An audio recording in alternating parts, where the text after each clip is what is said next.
A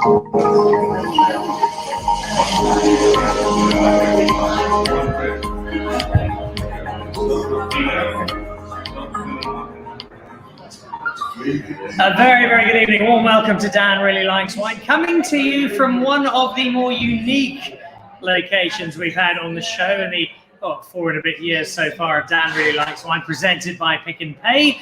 We are at the home of Spider Pig Wine in the heart of Maitland, which is kind of like the French Riviera of the wrong side of the shipping containers of downtown Cape Town. It's a slightly industrial part of town, but hidden within it is a really cool spot that we're calling home for this evening on the show. And we're doing so because tonight Dan Really Likes Wine joins a number of leading wine personalities and members of the wine media here in Cape Town as we share some wine from the Spider Pig range. And you will have known the Spider Pig range from the show because we've had it on a couple of times. And it is the brainchild of the gentleman hiding behind the Spider-Man mask to my right in that slightly too small for him t-shirt and very cool trucker cap, David Wibbly. Hello. Dan, welcome. Good to see you. I am genuinely excited because I remember when you got hold of me, this must have been about 3, 4, 5 years ago, and you told me you had this daft idea, which even by your standard of consistently daft ideas was particularly daft, and you'd watched the Simpsons movie one time too many. The truth is, I've never seen the movie. I've only seen the song. You can't have done that. No, it's a true story.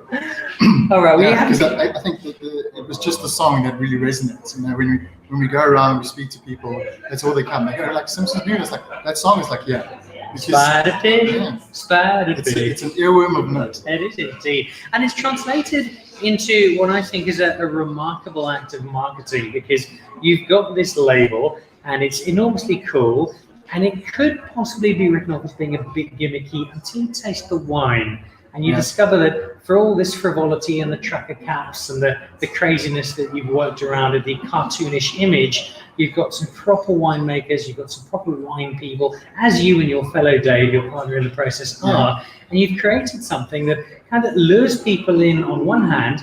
The taste of wine, it's actually quite serious stuff. It's the perfect recipe, isn't it? You know, if you think of all the piggy puns and the ideas that start with the letter P, you know, that was the essence out there. I think, you know, a lot of sort of brands forget that they have a brand. You know, like the wine they put in the bottle is always going to be something great. You know, it's going to come from someone who's doing what he's supposed to do.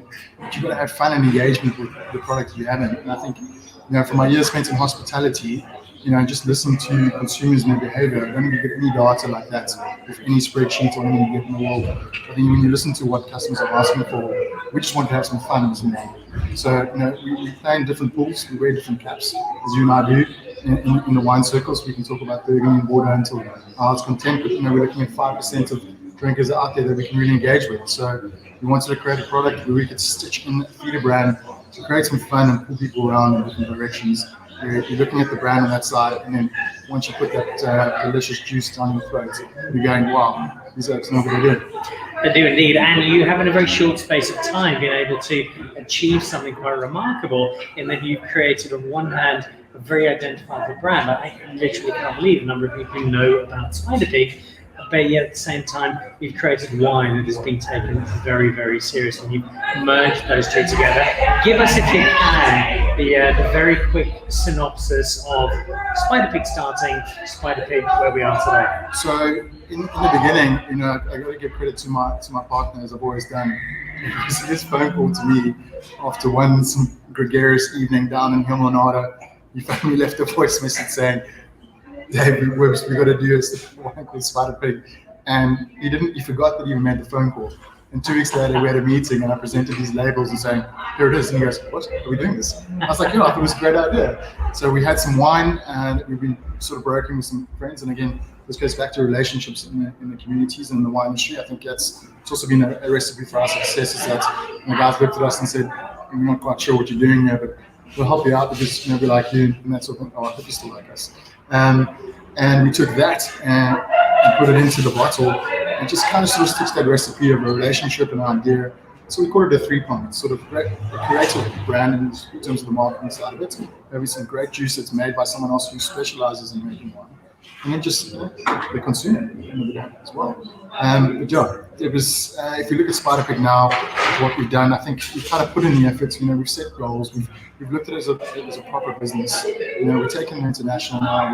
We've got some leads into the US. There's some stuff happening in Hong Kong right now. Canada on hiatus, just waiting for them to clear from their level 5.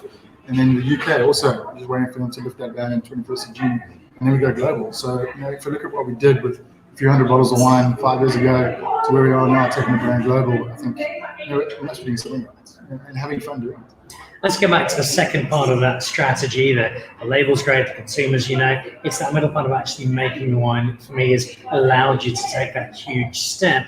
And what you've done is use your extraordinary network to open some pretty heavy-hitting winemakers. Talk to us a little about the people who are involved in making this wine for you. I think we get, if you look down to it, against the automatic response was, we'd like to do something with you. I think, one of our words in our mission statement for this year was collaboration. We kind of feel that when you go with a strategy of a couple of people doing the right things and the right image of it, you're going to achieve more than just someone siloing out doing their own thing. I think that's kind of, I'm going to be bold and say it's kind of lost in a few wine brands out in the South African wine industry. It's like, you've got great neighbors next to you. Why don't you just strategize and link up with it? I think, Dave and I sort of carry ourselves in the business integrity of how we treat our winemakers and guys doing it the way we want to be treated back. Hospitality has taught me that, the way that Dave is running his businesses as well. Is that side of it. So I thought, when we went to certain guys, they're kind of been happy accidents in a sense. It's kind of been sort of handshakes in parking lots saying, we'll start, and they've seen what's come. And to the point now that we've got a few guys picking up the phone saying, we'd like to make wine for you, which is still like, we can't believe that's actually happening. But these guys are also really good in what they're doing. Like 5 of our 7 winemakers got 5 stars for their own brands. Can you tell us who these winemakers are? Or is it top secret? So, no, it's not top secret anymore. I think, in the beginning it was all precious and certain brandings. We deal with the likes of Crystal Lariche, in its own capacity. So we're not making wines with the Lariche estate. Duncan Savage, that was a 2-year conversation. Crystal Lariche, Duncan Savage, you're saying Cristiano Ronaldo, Lionel Messi playing 5-a-side football with us. This is the space you're in. Duncan went to Ronaldo, I'm a Ronaldo boy. That really works. So, but also we had a conversation with them. So we plant something, but it doesn't happen immediately. When the right time happens with the right product, we do something. The wine made from Duncan is a Cab Sav, Cab Franc. It's not in his management portfolio at all. So, I love Bordeaux, so that's kind of a little essence of us sort of transcending there and doing something good. It all works its way around that little beautiful circle that we operate in. We've got Stephanie Reed and Etienne Blanche from Thistle Reed. We've done our rosé through Quarter from Boston Family Vineyards. Our Chardonnay we did with Adam Mason from wines that he got from another estate in Pickering's Kloof, which is not exactly Chardonnay country, but if you tasted it, you wouldn't know that. And we've dealt with Leon Couture from Fletch & Co., the most radical guy. If I showed you our WhatsApp messages, you need someone to decipher them. It just makes it fun. And I think, when you're doing that with good business intentions, it's a recipe for success. It's got to be a winning platform where everyone's benefiting from this. And I feel that we'll carry on like that as much as we can and continue having fun. All right, well, let's move on to wine. That's the important part, really. You mentioned, I'm very glad you did. You mentioned a little earlier, Corlea from Boston. She's one of my favorite winemakers, not just because of her sheer quality as a winemaker, but her understanding of the history of what I think is now an 8th generation farm out of Boston. Also, that farm is just incredible. And when we first met Petrus way back, in fact, Dave actually introduced in 2013, 2014, and we started Spider Pig in 2015. So that was a relationship that was happening before we even started the brand. But Corlea, she only deals with vineyards you can touch, which I completely respect from her side. So she's got control and she knows what's happening on that side of it. And I think this we get that sort of winning recipe with the rosé. We pushed the envelope with it to make 60% Colombard, 40% Cinsault.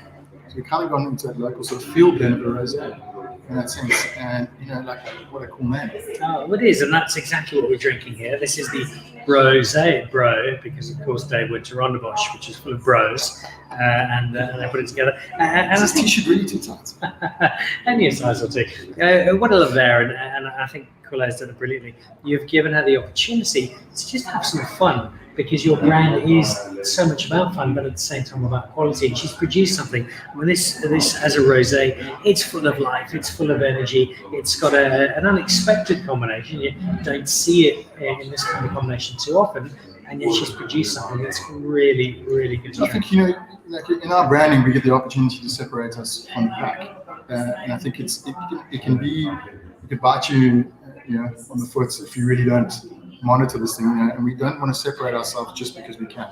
So we call ourselves disruption with purpose. So it's a thought-out process in what we're doing. We're kind of sort of really looking at the consumer and their behavior, what they're doing on that side, and not just making it about us. Because I think if you do that, you kind of lose where your market is. So again, the letter P, it's the public's choice. It's the public, the people that are making decisions. They like it, cool, then we do more. And this is where I think we hit the sweet spot. Quick word on the wine itself.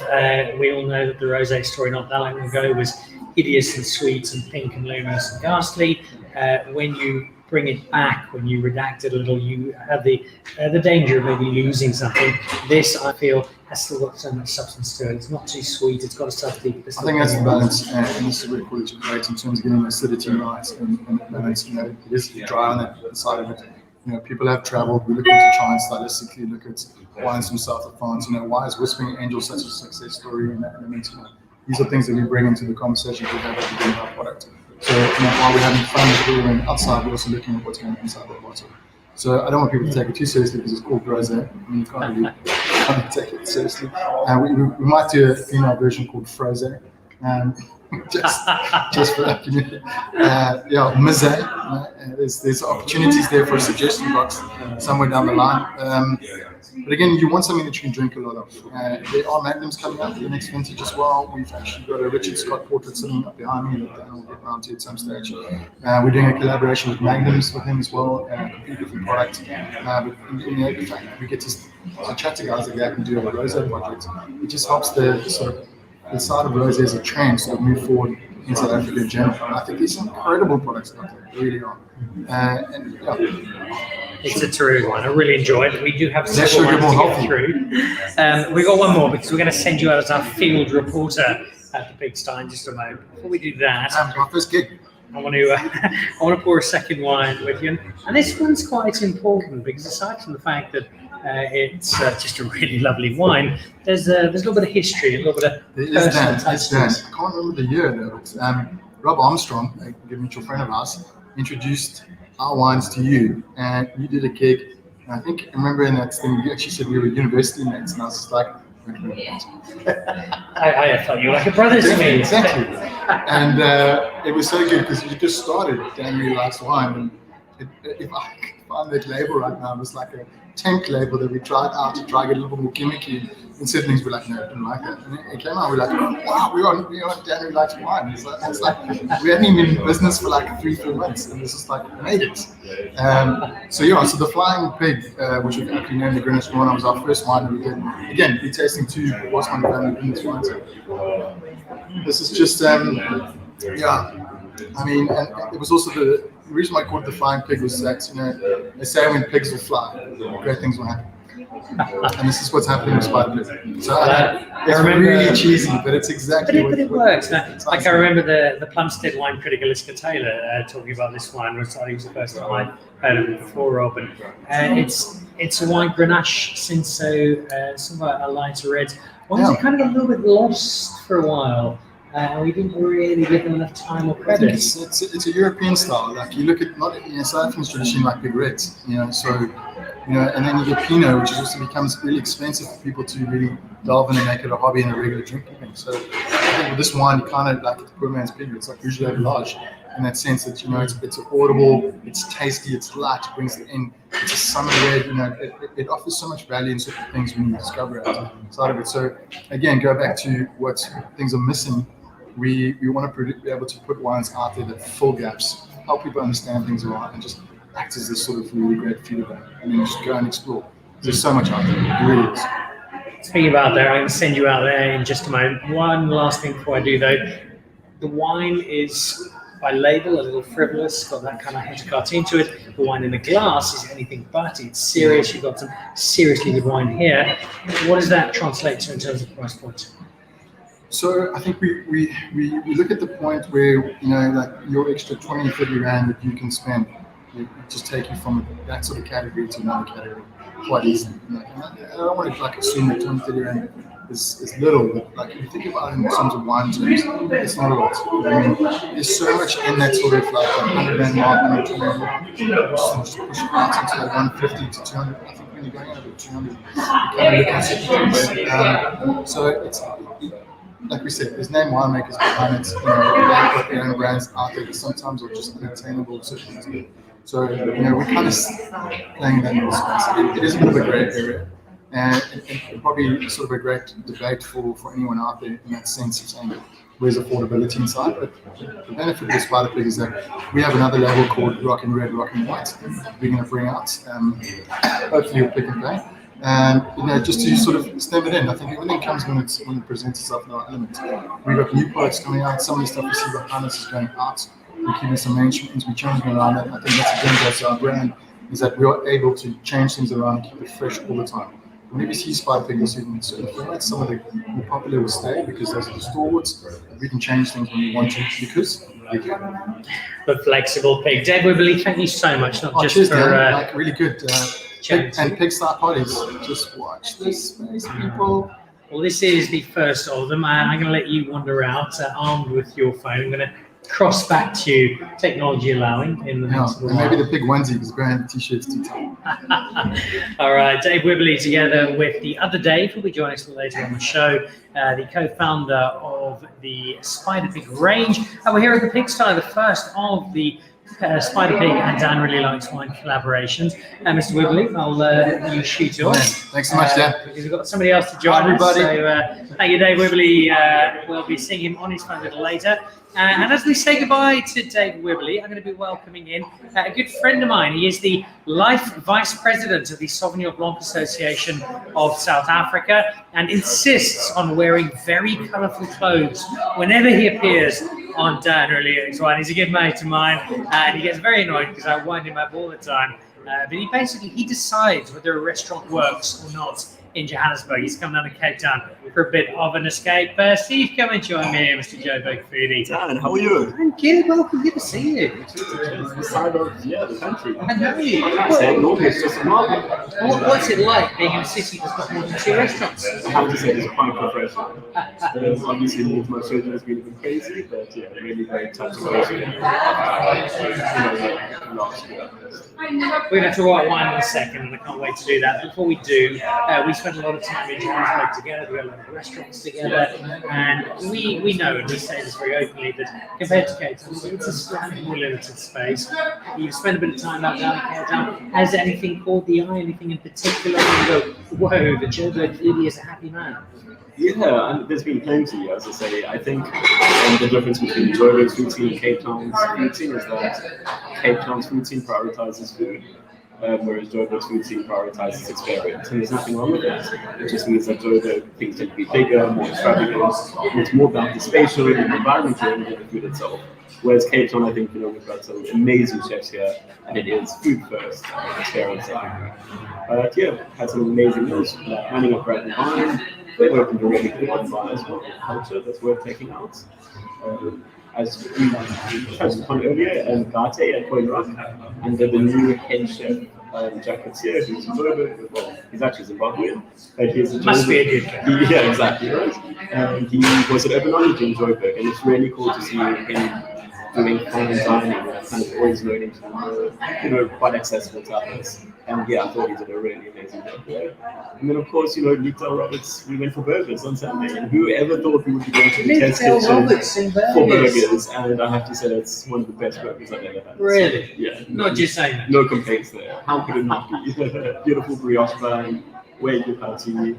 Just a really well-made burger. I think it's a really great way of some of the times and embracing that there is a local clientele to cater to. So that's the Joburg Foodies assessment of Cape Town. I'm going to get a quick suggestion or two from you before we let you go at the end on what we should be looking out for in Joburg. But let's get down to the wine here. When did you first hear of this strange, weird, this can't be true Spider Pig wine range? It's a really funny story actually, because the first time I actually came across the wine, it had been on my radar, I've seen a bit of it online, but I was at the public trade show in Joburg. Public with a K. Public with a K, yeah. And Cape Town Dave, or Dave Woolley, as you just interviewed, was there. And we were chatting, and I think Vickers from Marvel actually came along, and they started chatting. And while that happened, 3 people came up to the table, and having had a fair share of wine to drink already, I kind of started guiding them through the tasting. And Dave really liked it, and we got on really well. And that was my first experience as wine drinking. So you sit in the fairly esteemed and professional space. You judge a lot of food and wine. It's very easy to look at this and have a bit of a laugh. Spider Pig, it's out of the Simpsons movie. There's a lot of fun and frivolity to it, and yet it is backed up by some proper winemakers who are making, I think, some excellent wine. What's your take, not just on the wine, but on the brand and the way they've built it up? I think it's a phenomenal effort. I have, for the longest time, wanted to make wine more accessible. We are very privileged to get to experience the wines that we drink and the events we go to. And I really wanted more people to enjoy that and more people to be able to enjoy that. And wine is intimidating. There's no 2 ways about it. You see a fancy bottle, and people they get scared of fancy wines. And I think anything that makes wine more accessible, that is also fantastic wine, is only good for the industry. Because not going to mention names because various reasons, but there are wines that I think are quite accessible that maybe aren't the best. It's not the best juice in the bottle, but to have such incredible quality in bottle with a really fun label that no one is really going to take too seriously. I think it's only up from there. It's great for the industry. It's great for people who are getting into wine, and I love that it's really cool winemakers, but really. Wine that's not intimidating at all. It's serious stuff done with a lot of fun. Exactly. You brought a bottle in, and I love this. This is the Sensation. I first had this, you won't know, but the Joburg socialite Giant Boys. I went to a 50th a couple of years ago, and they had some of this on tap, and it was the first time I'd ever tried it. And it's a wine in Senso that I mentioned it out to Dave a moment ago. It's one of these ones. I get the sense we've almost sometimes forgotten about in South Africa because we make it so well. But it's we've got other things to focus on. And yet when you get a bit of time, it's good. No, I couldn't agree with you more. Although I know the same Joan Butter, and I always thought she was closer to 25. But but back to the Senso, I think it is a remarkably undervalued, underappreciated wine. I think it is a wine that, as far as being quintessential South African wine in the way that Chenin Blanc is, I'm not going to mention the P word, but I think Senso, I think it should get more credit for being an incredible South African wine, and a wine that we do make incredibly well. And it is sensational. So. It's that bright red fruit, it's that lightness, it's that in summer, pop it in the fridge for 20 minutes, and you've got something that's it's fun to drink. And in the Spider Pig story, that's particularly relevant, but I think just generally, I think you and I both realise that if we want to get more people drinking wine in South Africa, we've got to set aside that wine's terribly important. Make it fun, make it engaging, make it stuff we can't really get stuck into. I couldn't agree with you more. And at the end of the day, we all love an interesting wine, but everyone loves yummy wine. Yeah. The great Mike Ratcliffe term, that yummy. Yeah, well, borrowing notes, I guess. And I think that's what it comes down to. Is if we can make wines that are well made, that are great examples of what they should be, a great example of what Senso can be, then why not have fun with it? Why not just get everyone to enjoy it? It only helps the whole industry, from restaurants to so on. You've got a lot of wine to try and see me, so I'm not going to hold you up too long. I do want to ask you one last question though before you disappear into the wine horizon, and that's. I always get nervous when you start asking questions. Heading back to Johannesburg, because I give all the people ask me, Dan, where should I be eating? And there are only so many times in Johannesburg you tell them Marble and Saint, and then they start thinking you never go anywhere else, which might not be entirely untrue. But there are some interesting places. I've seen you mention one or two on social media late. If you're watching this either in Johannesburg or thinking I'm on my way to Johannesburg in the next little while, what has popped up in your horizon? Was there something Mary that I saw? Yeah, it's a great one. Proud Mary in Rosebank, just on the same road as Rosebank Zone, Rosebank Mall. And what actually caught my attention there is I walked in thinking, what is this? Is it going to be another Joburg restaurant that's big on energy and kind of lacking in everything else? And I looked up at the bar, and they had the most incredible wine lineup above the bar. And I think, I was sold from there.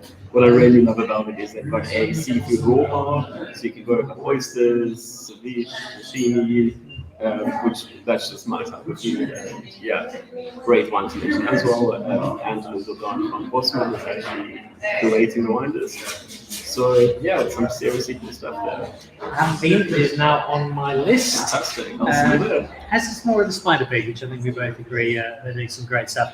Thank you. Enjoy the rest of your time in Cape Town, and enjoy the rest of the evening. Thanks, man. So there we go. The Joburg foodie. He's probably the single most influential person in the gourmet world in Johannesburg, and joining us for a little taste of some of the Spider Pig wine. Now, in just a moment, we're going to be chatting to something seriously cool called Selena. Before we do that, we're going to try this. We've never done this before. We've got an iPhone 2 hooked up to a car battery that is linked to a tape recorder that's linked to a telecom phone tower to see if we can nip outside to Mr. Dave Wibberley and see how things are going outside. Dave, are you there? Oh, there we go. Dave, what's happening outside at the Pig Sty?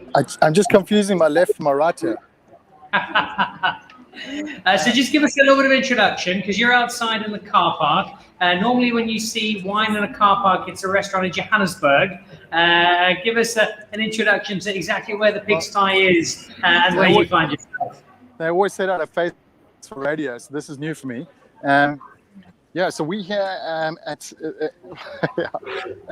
the old timber yard in Maitland, and it's a great business park, really well done, really well managed, good security, and we've got a little space here in the Pig Sty. It's in a little corner out there, and right now we just we social distancing, doing our thing. Everyone's sitting at tables doing what they need to do.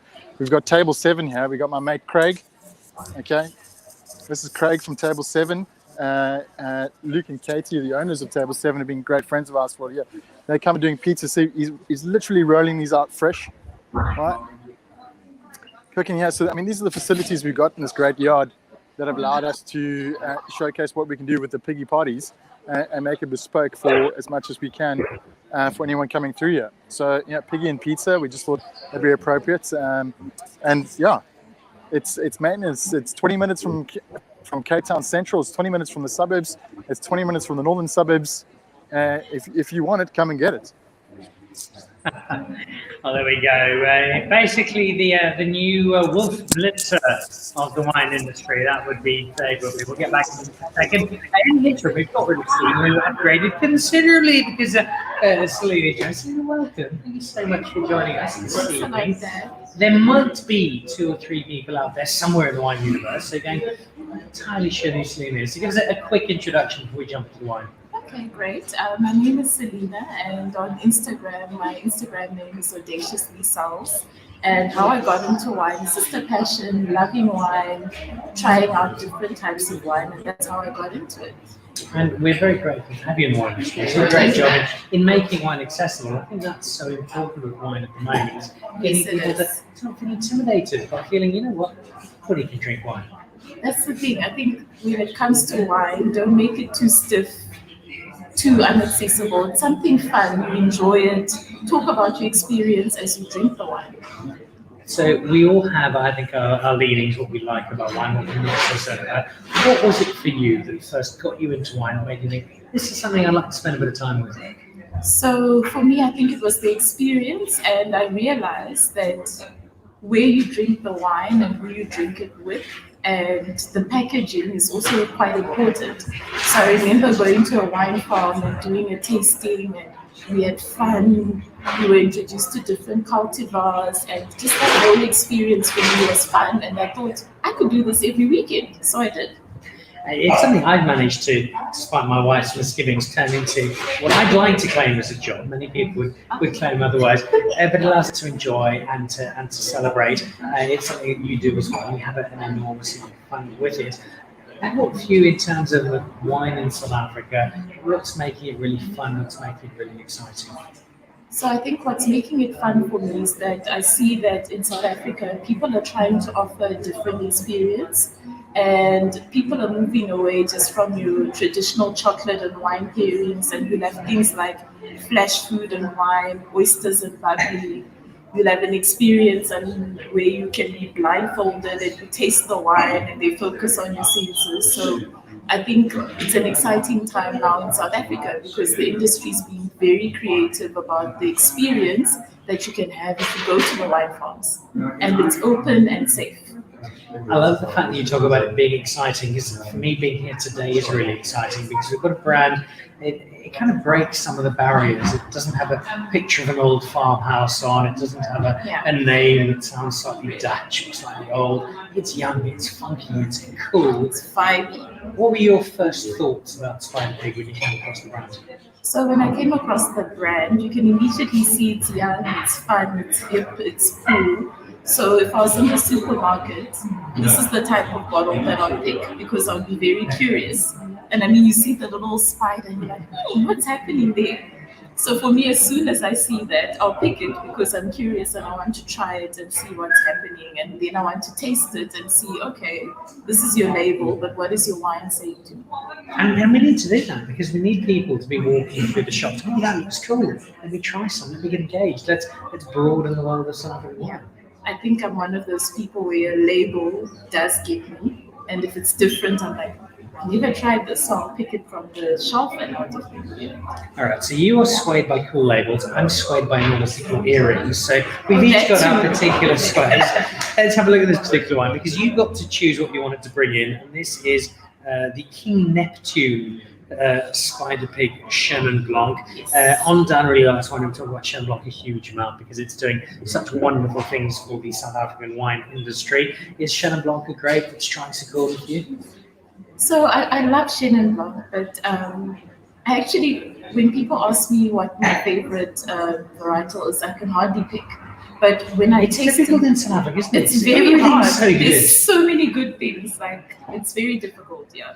But when I tasted this, I took a sip and then I was like, oh, great, kind of fruity. Then I was like, wait, there's a little wooded element that comes through, and it took me to a place where I can drink this with friends. I can be by the pool. And there was a little tart thing that came through. I'm like, oh, I want to eat something. And it was from the wine. And I was like, this is a beautiful wine. Oh, so you know what? This is going to make me sound terrible, but I haven't actually tried the Spider Pig Chenin yet. But you bought it, so as you bought it, I have to try it because if you've endorsed it, it must be pretty good.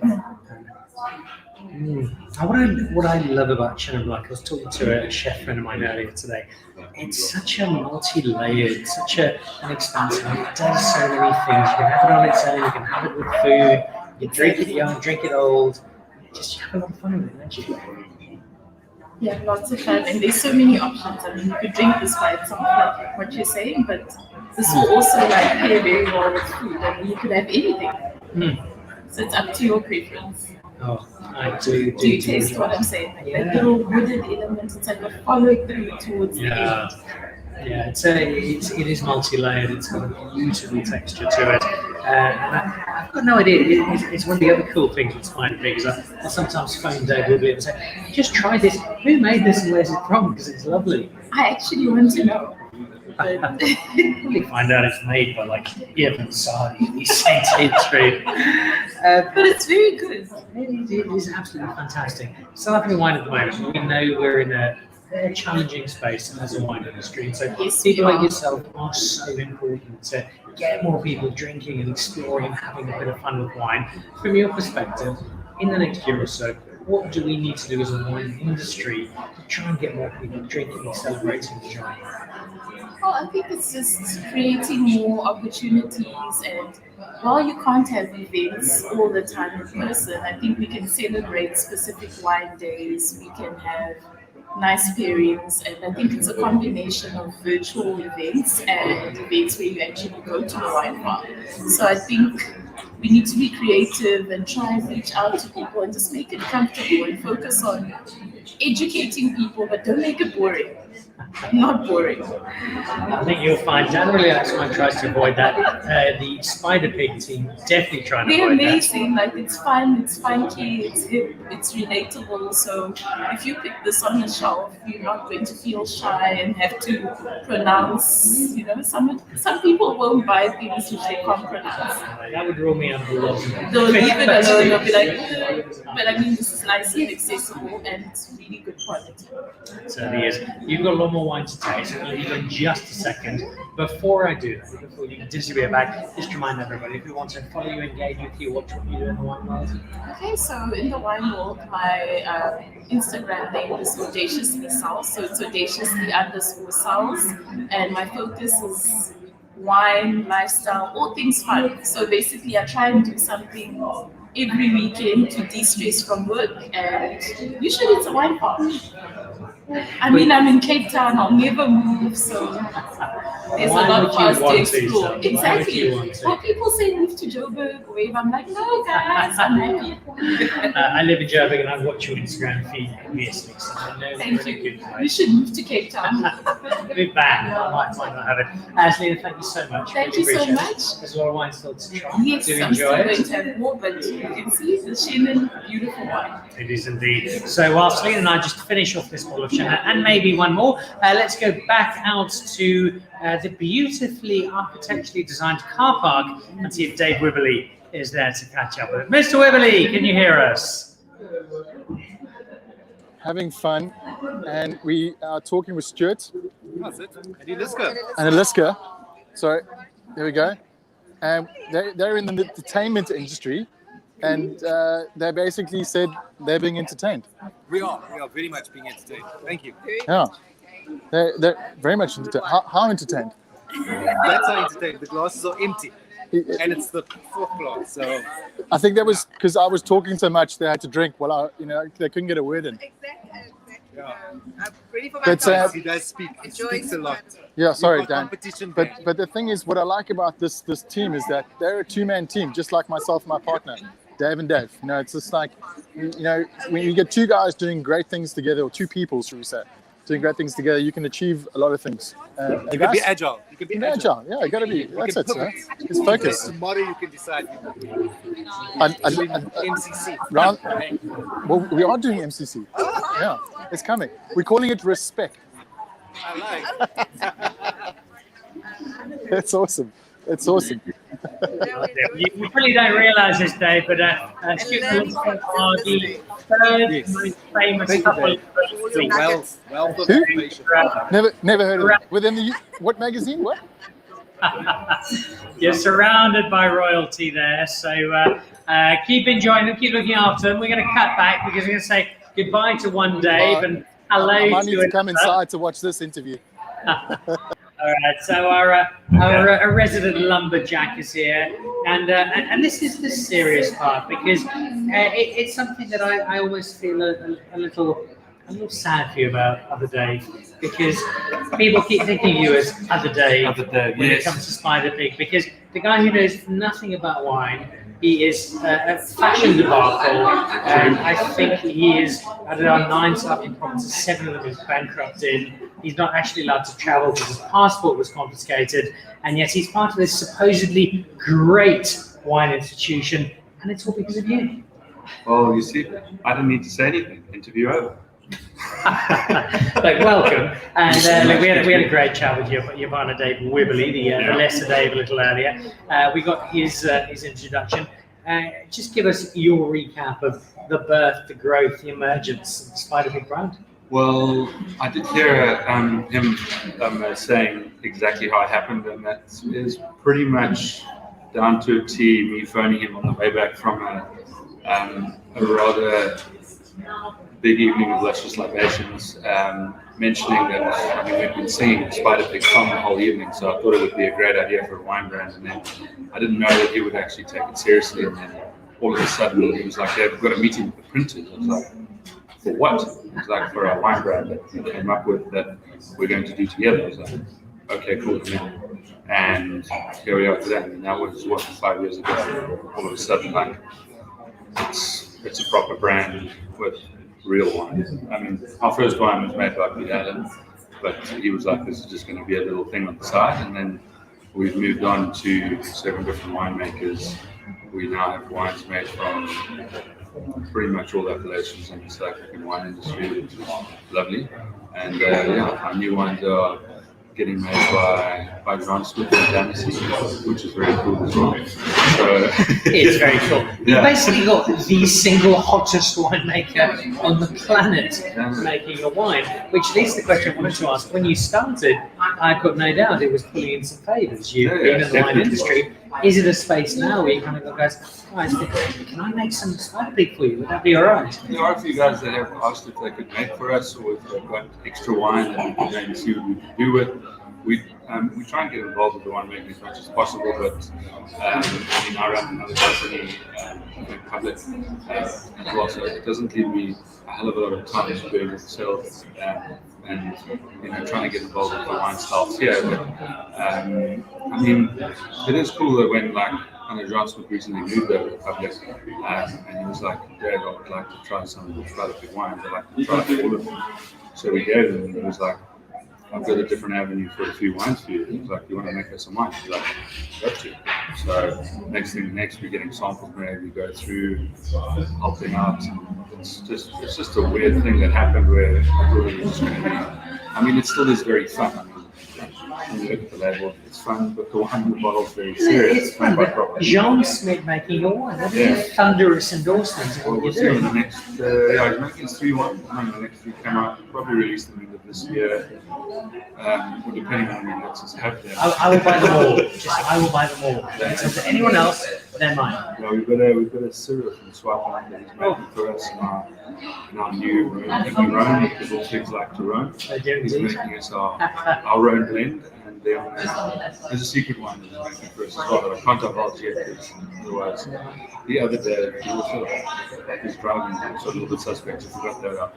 He'll get very upset if I release that cat out the bag. So yeah, let's just leave it there. That John's coming part of the piggy party essentially. It kind of preempts what was going to be my next question in terms of where are you going next? And already you've done so much in a very short space of time. And I kind of get the sense from both days that you've almost taken yourselves by surprise with just how well this project's actually done. No, definitely. I mean, the acceptance of the wines around. I mean, in the beginning, we went to one restaurant which I supplied a lot of wines to, which I think I mentioned in one of the interviews that we've done.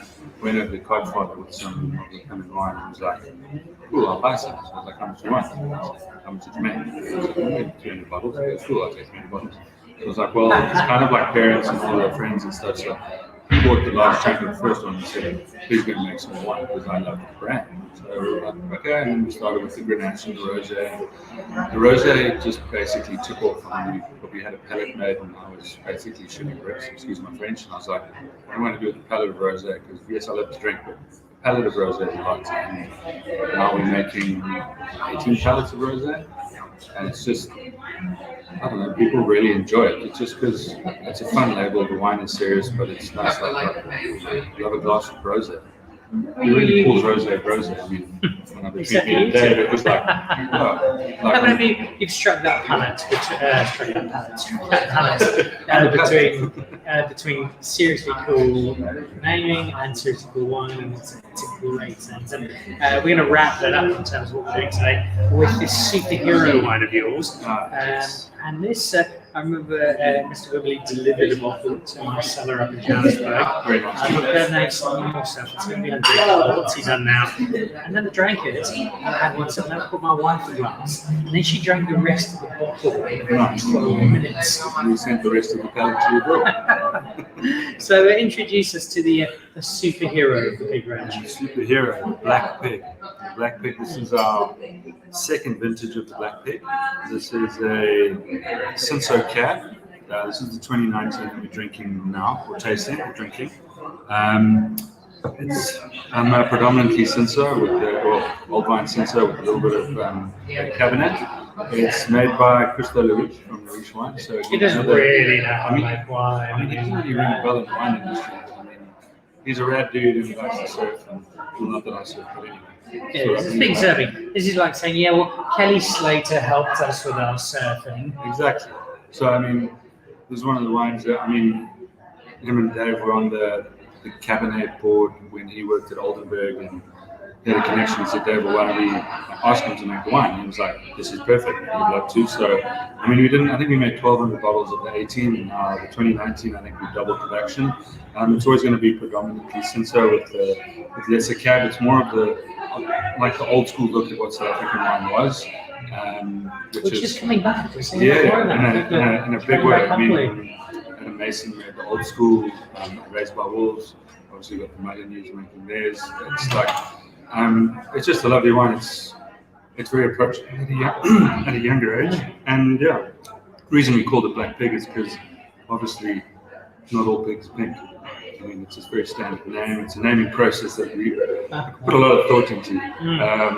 Label's nice. It's our flagship red, and yeah, I mean, along with the International Pinot and the 3D pig from Duncan. But this one, it stands out.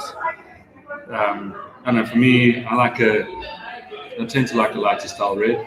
Dave, he tends to like the heavier, bigger reds, and it's kind of meets midway with the cab and the Cinsault. So yeah, I mean it's glorious. 2/3 delectable drop. Cinsault, 1/3 cab together. Yeah, exactly. Kind of explains why South Africans did so much. I'm not going to let you go just yet. We're going to cross back out to the floor very quickly. David Webley, while he's still standing, I think he's got one of our celebrity guests here tonight at the Pig Sty. Mr. Webley, I think you might have the single greatest water polo player South Africa has ever played to. I do. I have, talking about getting wet and making a splash, I've got Duncan Woods here, and his gorgeous wife, Kate Woods, 4-time Olympian for South African hockey, and Mr. Water Polo himself. Can you get in frame, Dunks? Like, you're supposed to be skinny. There we go. That's the hug I was looking for. But Dan, I got to give props to this guy. This is the brains and the support behind the Spider Pig brand. This is my not only a dear friend, but my business coach who's helped us put everything into place. Like we said earlier, we're not just a brand having fun and licking lollipops and drinking brosé. Sometimes you got to reach out to some guys for support, and who better than South Africa's water polo captain for the last 10 years, and doing a great job. I, in fact, had to even write the recommendation letter for his kids to get into Ronnebosch. But Woodsy is a great guy, great Spider Pig supporter. These often forget that there are other people behind just myself and Dave doing our things. And this guy, incredible, and he's here today, having his first Pig Sty experience, which is amazing. Thanks, Woodsy. Well, there we go. Some wine brands have Rihanna or Jay-Z or Shaq. We have the former South African water polo captain, so that's kind of but a great fan. We have a lot of fun with this brand. I'm a big supporter and I really do enjoy it. Before we wrap up and move into the rest of the night, 5 years' time, if we're sitting here now in the Pig Sty, which I suspect will be like an 11-story building populated. We'll have the whole block. It'll be the piggy block. Where are you? What are you doing? What's happening in 5 years' time, ideally? Ideally would be 15 international, maybe 20 international markets. Same portfolio, maybe also made by the same people that we currently use, just because it's been a slow uptake into international markets, as one can expect with the current climate. So I would like to see Dave making sure that we get into 20 countries at the moment. I think we're in one, we've got 3 signed. So hopefully I would say 20, and then maybe 1 or 2 more bespoke products, like our Rocking Pig range that we can make with whoever and whichever wines we want. But I think our portfolio is pretty good. Maybe get 1 or 2 more bubblies in each week. I think Mr. Woods would like. I think mine's good. I've got the Grenache, I've got the Pinot, we've got the Rhone Piggy Rhone coming in, and then the other wines, as we said, from Jean, which will be super good. Very excited about that. But I'd say if we could be moving, say 15 pallets per brand or per wine, I would like that. In 5 years' time, I know we could do that. I think you could. I think probably your biggest mistake so far is not having this in Sal. But other than that, I think you've done pretty well with the brand. Wait and see. There's going to be one also. There might. I mean, I know that me and Mr. Wibley don't really enjoy Sauvignon Blanc, but my wife really loves it. And there might be a piggy Sauvignon Blanc called the Savvy Pig coming out as well. So we'll see if I can actually stomach the fact of making a Sauvignon Blanc. But we'll see what happens. Make Sauvignon. I've got a mate called Steve who loves Sauvignon Blanc. He'll buy every single bottle. So you just make it. Wonderful. I'll make it. Thanks, Dan. Thank you so much. This has been a really special edition of Dan Really Likes Wine, live from the Pig Sty in a particularly unsavory corner of Cape Town. We're going to leave before it gets dark and the police move in and start arresting people.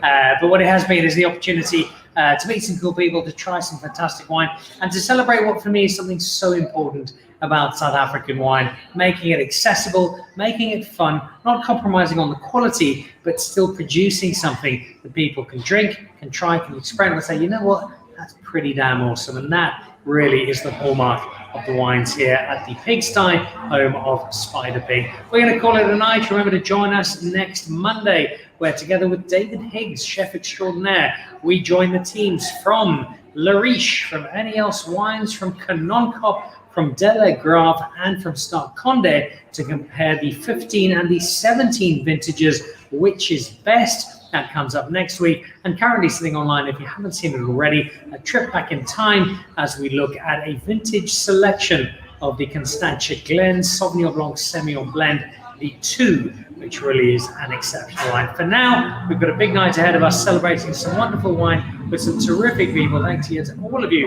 who've joined us, and a particularly big thank you to everybody who's joined us this evening in celebration of the wines of Spider Pig. Enjoy the rest of your evening. We'll see you back again next week on Dan Really Likes Wine, presented by Pick and Pay. Goodbye.